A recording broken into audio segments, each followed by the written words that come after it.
हरे कृष्ण. श्रीमद भगवद गीता जशी आहे तशी, अध्याय 9. अध्यायाचं नाव आहे राजविद्या राजगुह्य योग. आपण 22व्या श्लोकावर श्रील बलदेव विद्याभूषण यांनी लिहिलेली जी गीताभूषण टीका आहे ती खूप मोठी आहे आणि ती पुढे वाचत राहूया. तर सुरू करण्याआधी श्रील प्रभुपादांना प्रार्थना करूया. हे श्रील प्रभुपाद, आम्ही भगवद्गीता हा ग्रंथ वाचून समजून घेण्याचा प्रयत्न करीत आहोत. त्यासाठी आम्हाला आशीर्वाद द्या. धन्यवाद प्रभुपाद. पुढे श्रील बलदेव विद्याभूषण लिहितात, वेदांत सूत्र 3.4.44 मध्ये स्वामिनः फल श्रुतेर इत्य आत्रेयः असं लिहिलेलं आहे. भगवंतांकडून भक्तांच्या सर्व आवश्यकता पूर्ण होतात, हा त्या श्लोकाचा शब्द आहे, अर्थ आहे. तर भगवंतांकडून काय असे भक्त आहेत त्यांच्या सर्व आवश्यकता पूर्ण होतात. भगवंत भक्तांच्या केवळ भौतिक गरजाच पूर्ण करतात असं नाही, तर आध्यात्मिक प्रगतीसाठी आवश्यक असलेल्या गोष्टी सुद्धा भगवंत त्या भक्तांना पुरवतात. तर श्रील बलदेव विद्याभूषण लिहितात की भगवान श्रीकृष्ण म्हणतात की जे भक्त माझ्या शाश्वत संगाची अभिलाषा करण्याची इच्छा ठेवतात त्यांचे मी योगक्षेम करतो. म्हणजे ज्यांची इच्छा आहे आता ते भक्ती करत आहेत आणि नंतर सुद्धा त्यांना माझ्या धामात येऊन सदैव माझी सेवा करत मग्न राहायचं आहे, अशा भक्तांचं मी योगक्षेम करतो. योग म्हणजे काय, ते मला प्राप्त करू इच्छितात तो योग मी करतो. म्हणजे अशी रचना करतो की जेणेकरून ते उत्तमरित्या भक्ती करतील आणि मला प्राप्त करू शकतील. आणि क्षेम म्हणजे माझ्यापासून त्यांना होणारा जो विरह आहे तो मी दूर करतो, मी त्यांचं विरहापासून रक्षण करतो. तर हा योगक्षेमचा दुसरा अर्थ आहे. आणि त्या भक्तांची काळजी घेणं, जबाबदारी घेणं हे माझं कार्य आहे. तर माझ्या भक्तांना माझ्या चरणांची प्राप्ती करण्याची इच्छा असते आणि मी एकटाच त्या भक्तांना ते प्राप्त होण्याची जबाबदारी घेतो. तर माझ्या भक्तांना जे काही हवं आहे ते प्राप्त व्हावं यासाठी सगळं पुरवण्याची जबाबदारी माझी आहे. तर हे जे मी माझ्या भक्तांसाठी करू शकतो ते सूर्य आदी इतर देवता हे कार्य करू शकत नाहीत. तर जसं मी सगळ्यांना काही पुरवतो तशा या देवता आपल्या उपासकांना पण काही पुरवू शकत नाहीत. देवता जेव्हा आपल्या उपासकांना काही देतात तर ते फळ सुद्धा त्यांना आधी भगवंतांकडून प्राप्त होतं देवतांना आणि मग देवता आपल्या उपासकांना ते फळ देतात.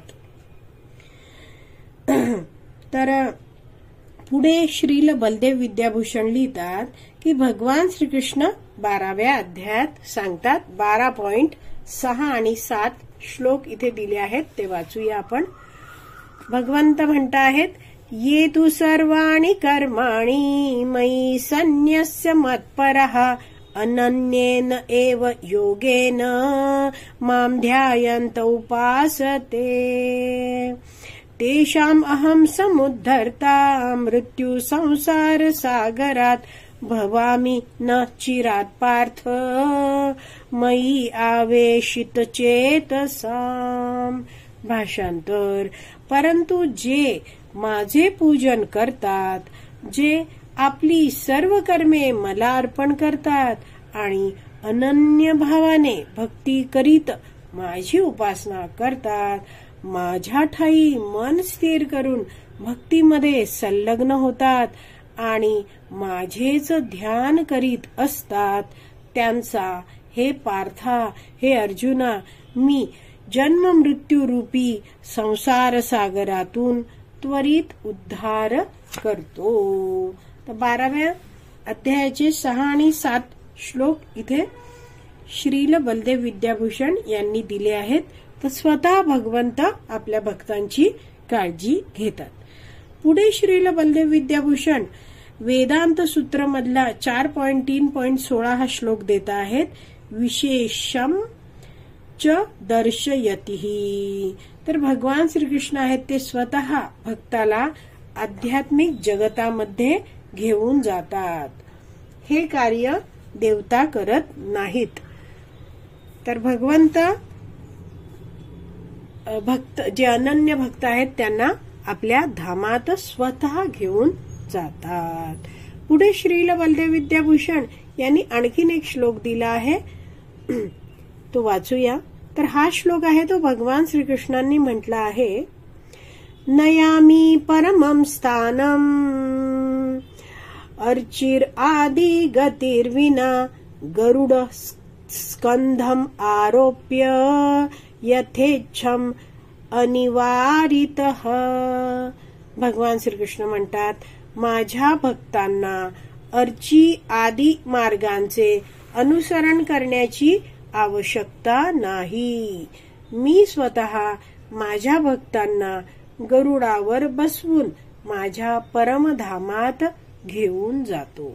तर एक तर आपल्याला कळलं की भगवंत म्हणतात माझ्या भक्तांना अर्ची आदी मार्गाचे अनुसरण करण्याची आवश्यकता नाही. तर हा अर्ची आदी मार्ग ह्याचा आपण अभ्यास 8व्या अध्यायात केला होता. आपण सगळेच 8.24 हा श्लोक काढूया.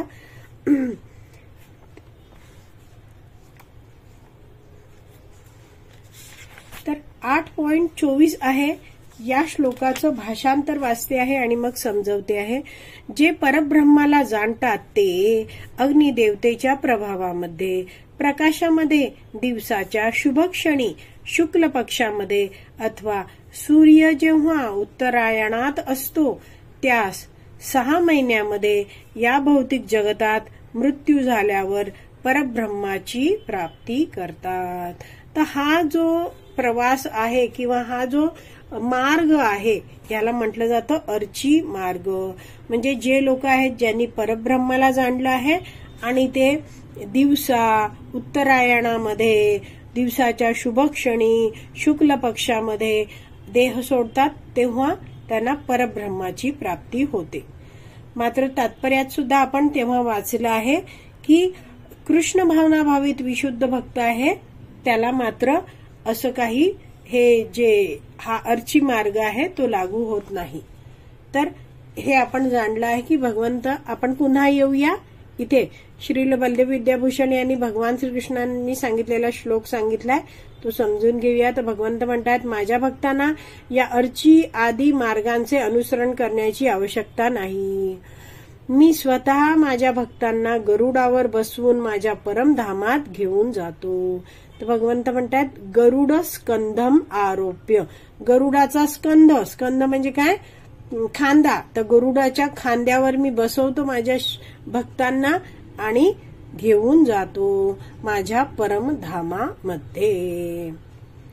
तर अशा रीतीने श्रील बलदेव विद्याभूषण यांनी लिहिलेली जी गीताभूषण टीका आहे ती आपली वाचून पूर्ण झाली आहे. आज इथेच विराम देऊया. श्रीमद भगवत गीता की जय. श्रील प्रभुपाद की जय. हरी बोल.